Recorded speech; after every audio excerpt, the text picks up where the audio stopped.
Ayan, magandang umaga Luzon, Visayas at Mindanao. Ito na naman si RL TV Vlog.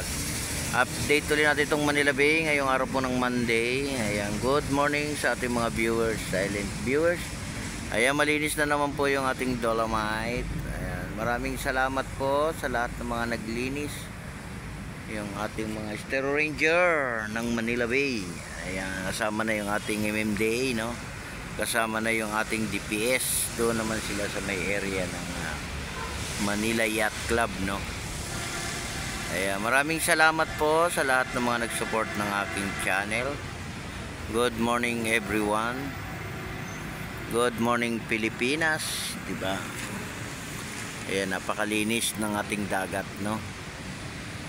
Wala tayong nakitang basura. Ayan, good morning uli sa lahat.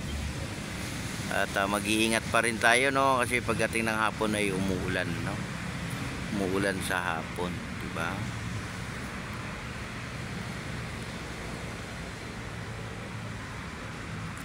Ayan, lagi po tayong magpapasalamat sa araw-araw ng ating buhay, sa araw-araw ng ating ginagawa, di ba? Lagi po tayong magpapasalamat kung ano man yung ating natatanggap, maliit man o malaki, no? Papasalamat tayo.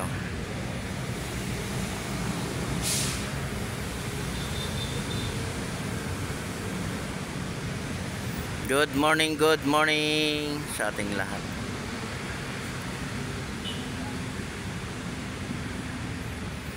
Ayan, support lang my channel RL TV Vlog, mag-like and share, mag-comment, no? Alagaan natin lalo na ang ating Manila Bay, no? Huwag nating tapunan ng basura. Magkaisa pa rin tayo sa paglilinis. Ay maraming salamat po sa mga nagbo-volunteer dito sa ating Dolomite. Ay maraming salamat sa inyong lahat.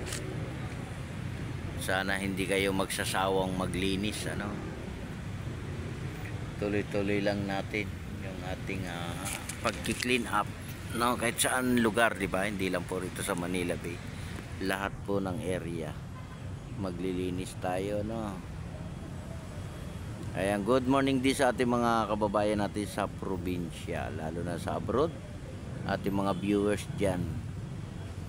Magandang umaga po sa ating lahat.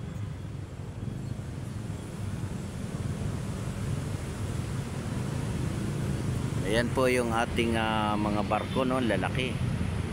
Nakita nyo ba guys? Zoom natin, no, para makita nyo. Ayan sila, oh. Ayan yung ating barko. Lalaki niya.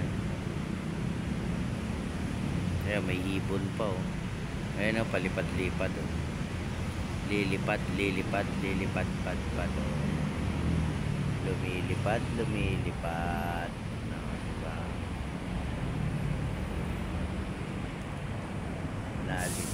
Nalipad. Ayan po yung HO2 Hotel, no? Ayan. Tapos po yan sa may grandstand, Quirino grandstand.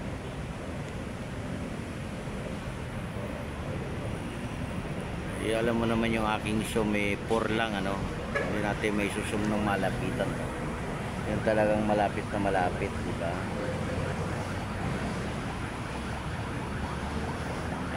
Wala naman tayong bagyo, di ba? Wala na. Ano na lang yung ulan na lang, ano? Ulan sa hapon.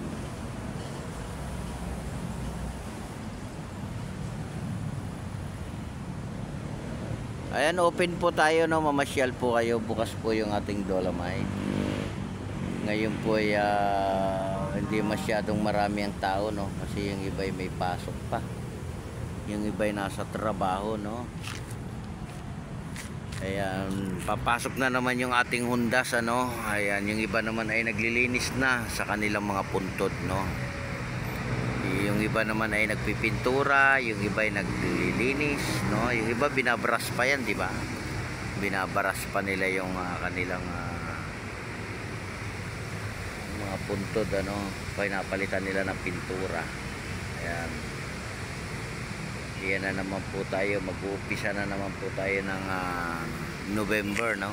Holy Week pa. Nandun na naman po tayo sa mga puntod ng ating mga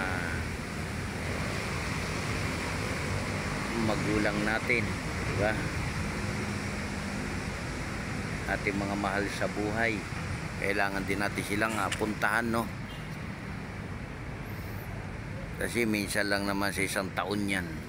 Hindi naman yan araw-araw. Good morning, good morning, good morning. At mag-iingat pa rin tayong lahat. At lagi lang po tayong magpipray, no? Yan ang pinaka-importante, yung pagpipray, di ba? Huwag nating kalilimutan mag-pray, no? Pray pa more, di ba? Pati yung ating mga kababayan sa abroad, pagdasal din natin, no? Na sila naman ay maging maayos din ang buhay nila, no?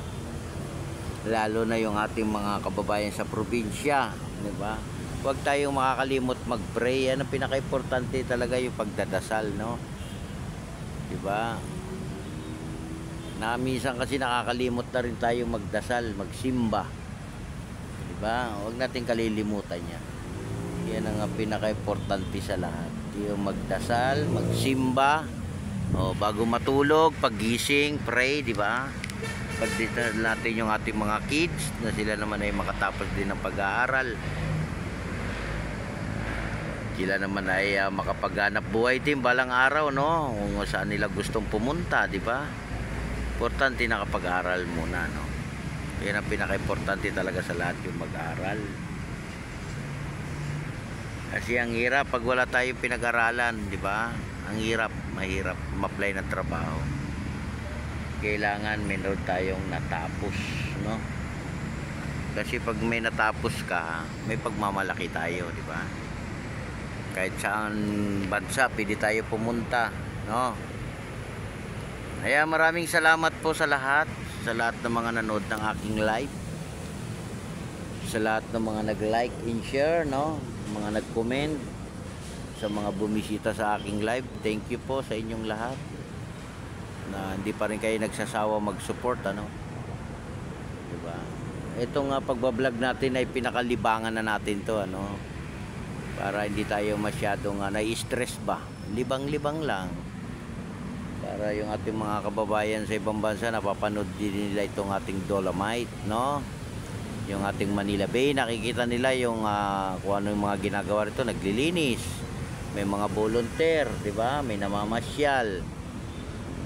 Ibig sabihin hindi natin siya pinabayaan, no? Inalagaan natin siya. Para sa atin naman to lahat, eh. Kaya tayo mga kababayan, maigpit na pinagbabawal yung pag-swimming, ano? Hindi pa rin tayo pinahintulutan na maligo dito sa ating Manila Bay, no? Kasi hindi pa masyadong yung ating tubig, ano? Punta lang tayo rito para mamasyal, no? O yan, ano kayo dyan? Selfie ba? Picture, no?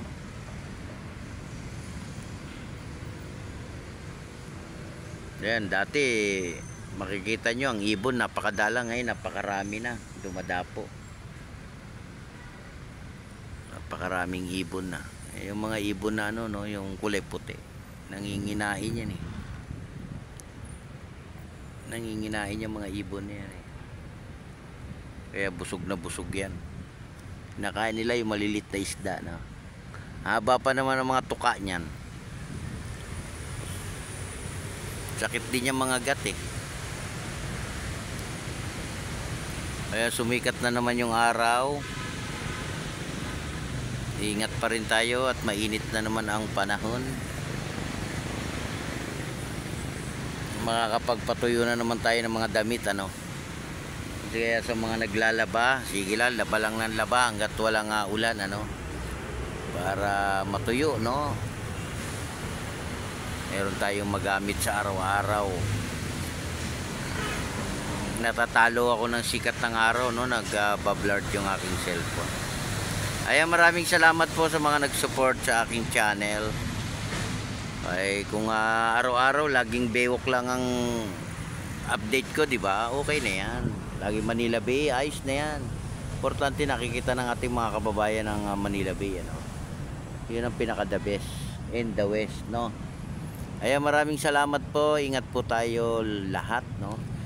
At lagi po tayong magpe-pray sa araw-araw ng ating buhay.